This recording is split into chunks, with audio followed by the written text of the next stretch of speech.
No introduction necessary. It's Chappy, baby. And we going right into this gameplay. GFG, God's Favorite Gamers. That is the name of our squad. We are on the PS4. PG position is yours truly. Shooting guard this lineup, we got Wade B, a.k.a. Redhead Beats, a.k.a. GFG Wade, a.k.a.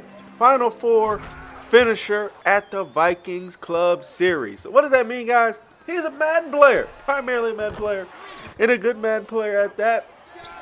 2K, he's just learned, but you're going to start to see, like, this was one of his very first games playing with us, and you're going to see, over the course of time, how his progress happens and how we get better as a team, how he gets better as an individual, and that's going to be true for all of us on the team here as we continue to develop our skills and improve and start to take down better and better teams. Now, small forward, we got your boy Twelve Master.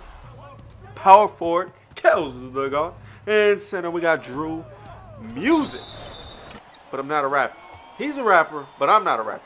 So, let's get back into this gameplay, y'all. So, basically, this team here ended up being pretty decent. We, I think, are just now in elite status, and we're starting to play better and better teams. This team was elite, you know, not elite 1, not elite 2, 3, 4, 5, or 6, but just elite. And you know, a lot of those early games, we were just blowing those bronze teams out and silvers, etc. I don't even know how they do it down there. But anyway, we're back in elite status now. So we're starting to play better teams. And it's awesome, man, because better teams only make you better. The better competition you play, the better off you're going to be. So I always want to take the top challenge possible.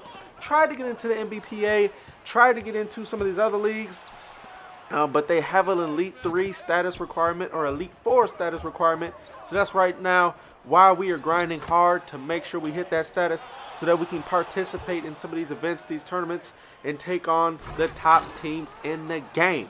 Now, with that said, in this video, guys, I just wanted to discuss a few things that, in my opinion, would make the 2K ProAm experience a little bit better.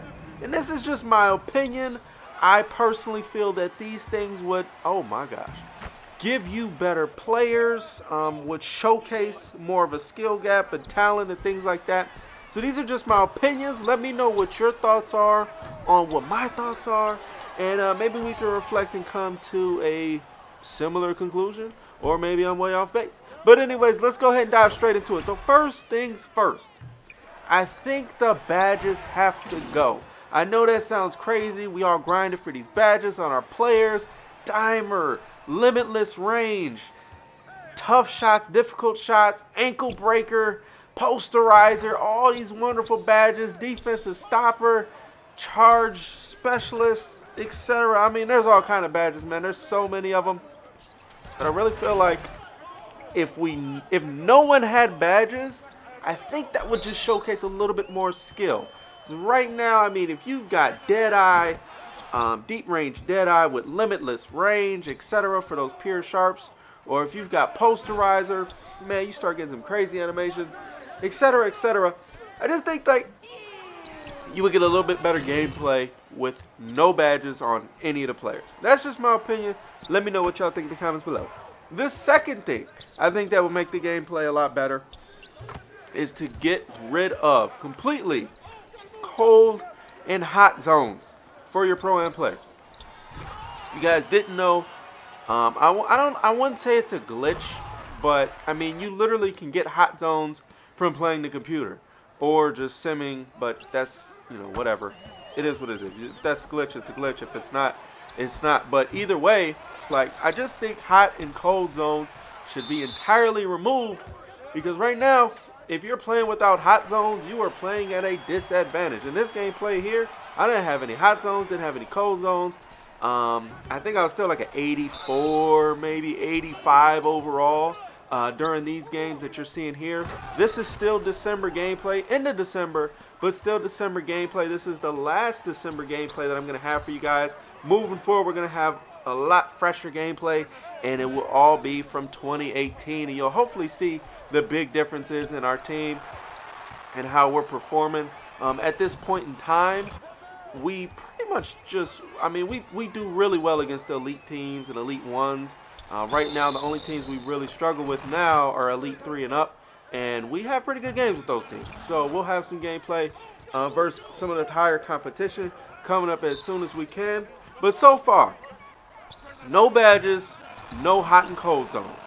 Next thing they got rid of that they gotta fix is kind of that animation glitch. Right now there's a glitch where you can put animations on players that shouldn't get them. For instance, you can get like posterizer dunk packages and put it on a pure sharp. There's like a bug in the game that allows you to do that. So that definitely has to be fixed. Right now, you got guys that are pure sharps that have ankle breaker animations. You have guys that are, you know, shooters that have crazy dunking animations or just crazy handles, etc. You guys get the idea, but you got to have that fixed. I think, in my opinion, that would make the game play a lot better as well. And right now, guys, we are down to this team by 1 point. They have 4 players. Their small forward is actually an AI player.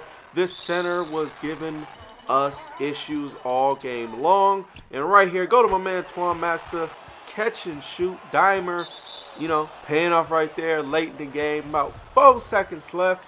I go for a reach there because I figure, you know, they're not in the bonus. And if I can make them try and score in 4 seconds, we're going to have a little bit better chance. And he does not get the shot off before the end of the quarter there. So we're going into overtime. And right now it is time to turn up. So 83-83, come down. And right there is one of the reasons why you don't want to have an AI player in your team ever if you're trying to play competitively. They do not guard the three-point line well at all. Yes, I've seen that. Oh, catch a body then. But I have seen that you can like change their adjustments so they play tight, this, that, and the other. But at the end of the day, guys, you're going to want to play with 4 user players. Absolutely want to play with 4 other user players, I should say. You want to have 5 users altogether, but you want to have 4 other user players out there on the court.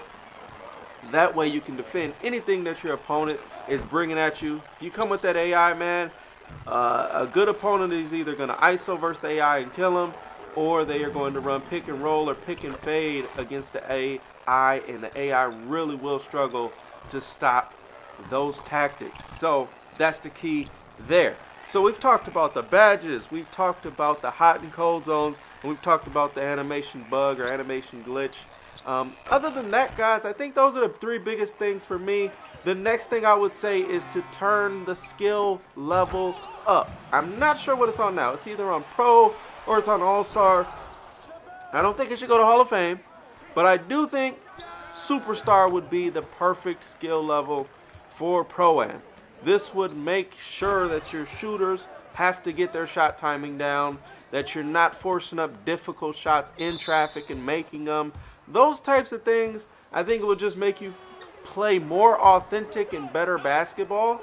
And I think it would just look better presentation-wise. You're not going to see as many guys just going up contested, making it, this, that, and the other.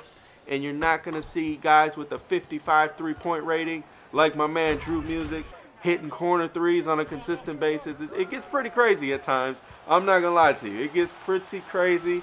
But with that said, man, that is pretty much the 4 things I think would make 2K Pro-Am look and feel better and also create more of a skill gap. Let me know what you guys think in the comments below. Like I said, badges, cold and hot zones, animation glitch, and the skill level or difficulty level of the gameplay itself.